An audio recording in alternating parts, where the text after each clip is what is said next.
Yo, what's up guys, it's King Sean here, back with another video, and in today's video, I will be discussing 2024 free agent offensive linemen that the Washington Commanders could be looking to target this offseason. So, if you guys are new to my channel, leave a like down below, subscribe, turn on notifications. I'm on the road to 3K subs. If you could, hit that sub button, I'd really appreciate it.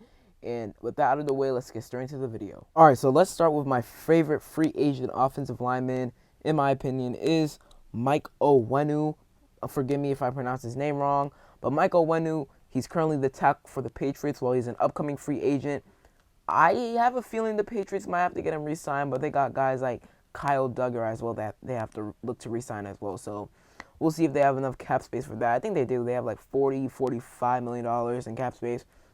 But excuse me, we'll see if they re-sign them both.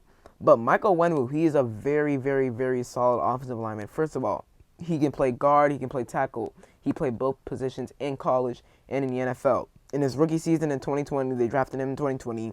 He's been starting since 2020. He appeared in all 16 games. In 2021, all 16 games again. In 2022, all 17 games. 2023, missed just 2 games out of 17. He played in 15 games. Now, if you look at his starts over his entire NFL career, where he started along the Patriots offensive line, he has 20 starts at right guard, 5 at left guard, 13 at right tackle, and 3 as a tackle-eligible tight end.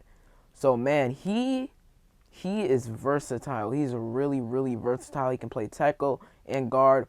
I would probably say he's better at guard, but he's still a very solid right tackle, and PFF seems to love him. In 2020, in his rookie season, he played 927 offensive snaps. He committed only 1 penalty and allowed only 3 sacks and got a PFF grade of 84.3, which is super solid because when you're making the transition from the college level to the NFL, it can be a bit hard when you're an offensive lineman, especially. In 2021, he played 647 snaps, committed only 3 penalties, had 2 sacks, allowed 2 sacks, and had a better overall PFF grade at 87.0. In 2022, he played 1,044 snaps, committed only 2 penalties, 1 sack allowed, 79.3 PFF grade. In this past season, 2023, he played 850 snaps, committed only 4 penalties, 3 sacks allowed, 71.5 PFF grade. So you could say this past season was probably his worst season, statistics-wise and PFF-wise. But he was still really freaking good. I mean, a 71.5 grade is really, it's better compared to any one of our offensive linemen. I mean, besides Sam Cosmi, I don't think a single one of our offensive linemen had a grade over 70 or 80 according to PFF. And take PFF with a grain of salt. They aren't accurate, but still, that's pretty bad. None of our offensive linemen having a PFF grade over 70, pretty bad. So if we were to sign Mike Owusu, again, excuse me if I'm saying his name wrong, that would be a huge upgrade to our O-line. So I like him a lot, and I feel like we can give him a pretty reasonable deal, a very reasonable deal. I think we'd be able to make that happen for sure. All right, so next up, we got Jonah Jackson. Jonah Jackson is another one of my favorite free agent offensive lineman targets.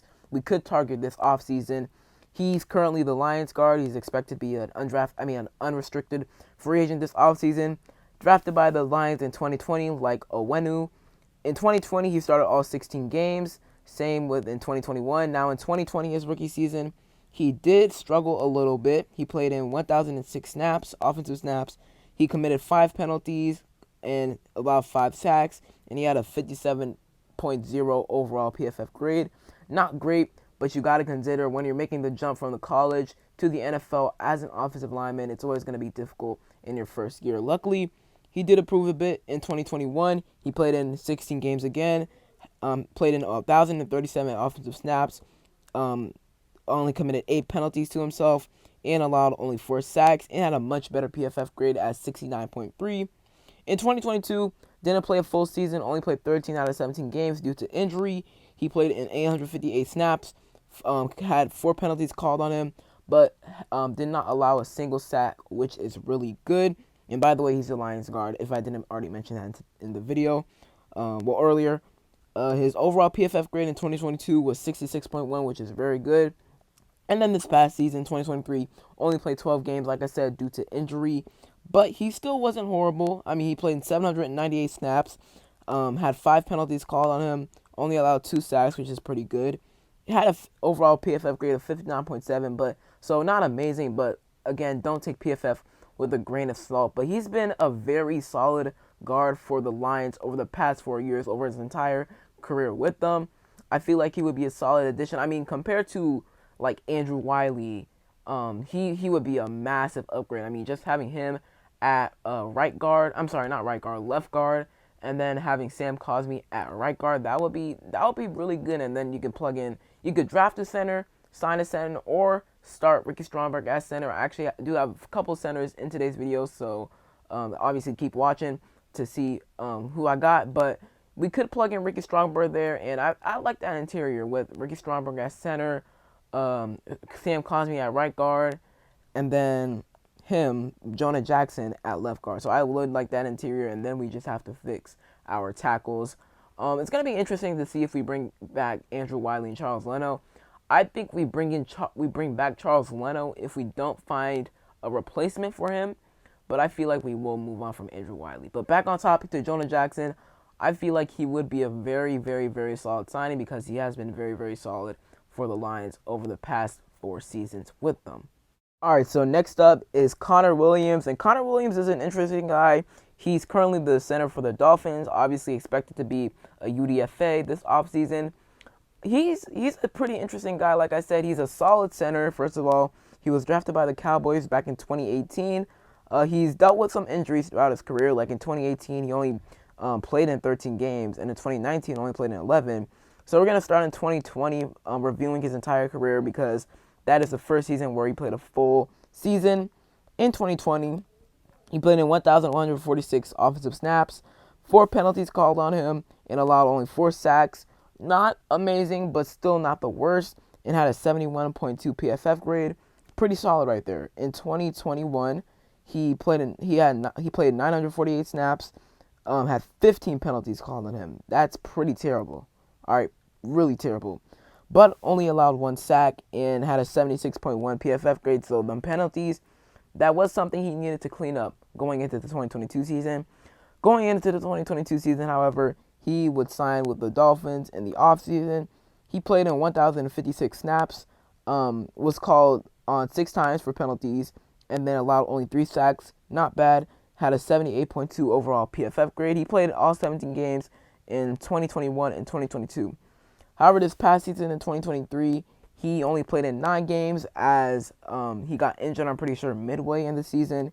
He played 497 total snaps, 7 penalties called on him, and 1 sack, but had an overall PFF grade of 86.5. So really, with Conor Williams, he gets a lot of penalties called on him. He gets a bit of penalties called on him.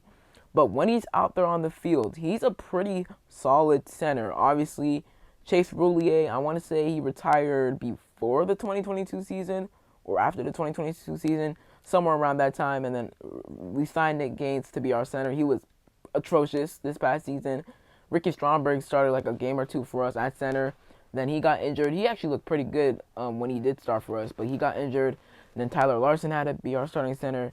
Then he got injured, I think, for some games, or we just decided to bring back just to start Nick Gates again.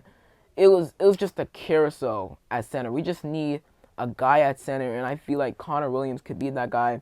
He's still pretty young considering he's been in the league since 2018. He's 26 years old. I think he turns 27 once the new league year starts, or when the 2024 NFL season officially kicks off. So he's a pretty solid center. I would not mind him at all. Hey, he is from Texas. You know who else is from Texas? Sam Cosmi. So, hey, he could recruit. He could recruit him. So that would be cool. I actually would like that because Conor Williams, he's a very solid interior offensive lineman. He's a very solid center. And I feel like him on this team, with him being our center, maybe we sign Mike Owusu to be, Sam Cosmi at right guard, Jonah Jackson at left guard. I feel like that's a very solid interior offensive lineman right there. So I would definitely like to see if we were to sign Conor Williams. All right, so the next guy I want to talk about is Tyler Biadasz. Excuse me, correct me if I pronounce his name wrong, but this is a pretty underrated guy. Hey, the connection's already there.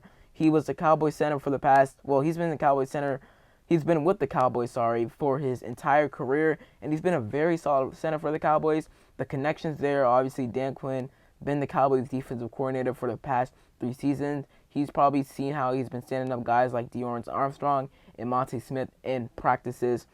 In 2020, in his rookie season with the Cowboys, only played in 12 games. In 2021, he played in all 17 games. 2022, played in 16 games. And in 2023, played in 16 games as well. PFF, he's played in 427 offensive snaps, 4 penalties called on him, and 1 sack allowed in 2020. His 2020 PFF grade was 53.5. Not great, but he did take a slight jump in 2021. He played in 1,202 snaps in 2021. Didn't miss a single snap. He got caught on 11 penalties, which is quite a lot. That was actually first in the league, so that's a lot. But he did cut down on those, I want to say, next season in 2022. But he did not allow a single sack, which is absolutely incredible. Did have 64.8 PFF grade, which is a bit low, but I feel like it was due in part because of the penalties. In 2022, he did in fact cut down on those penalties, having only 5 called on him. He played in 1,066 offensive snaps and 0 sacks allowed. Again, 61.7 PFF grade. These PFF grades are pretty low, but like I said, take PFF with a grain of salt, please. And then in 2023, this past season, 1,228 offensive snaps played, 3 penalties called on him, and 3 sacks allowed. Pretty good. That's tied 14th, and a 68.6 PFF grade, his best grade of his career from PFF. So, hey, like I said, Tyler Biadasz, he's a very, very, very solid center. He has been a very solid center for the Cowboys. I think that the Cowboys have had talks about re-signing him, but we'll see if they actually do. So, hey, signing Tyler Biadasz, and I don't think it would be too expensive. He has been a very solid center, but I don't think it would be too expensive, especially due to the part that he is a center, and I'm pretty sure the highest paid center in the NFL right now is Jason Kelce. So some other free agents we got here want to talk about briefly. Trent Brown, right tackle for the Patriots. He's been with the Patriots for a while now. He's an option right there if we want to go the vet route, as well as Tyron Smith. Obviously, it's a connections with Dan Quinn. Dan Quinn was with the Cowboys for the past 3 seasons. We also have Jonah Williams. He played in every single snap for the Cowboys. I'm not the Cowboys, the Bengals this past season. So, hey, you know, that durability, that's really good there. We also have Mekhi Becton. He was drafted by the Jets in 2020. I remember everyone was hyped about him, but he hasn't had a great career with the Jets so far. Who else we got here? Robert Hunt. He's pretty solid as well. Kevin Dodson. And yeah, that is really about it. So, I hope y'all enjoyed. If you did, leave a like down below. Subscribe. Turn on notifications. I'm on the 3K subs, like I said. So, if you could hit that sub button, I'd really appreciate it. Comment down below what free agent offensive lineman do you think the Washington Commanders should target. And other than that, it's been King Sean, and I'm out. Peace.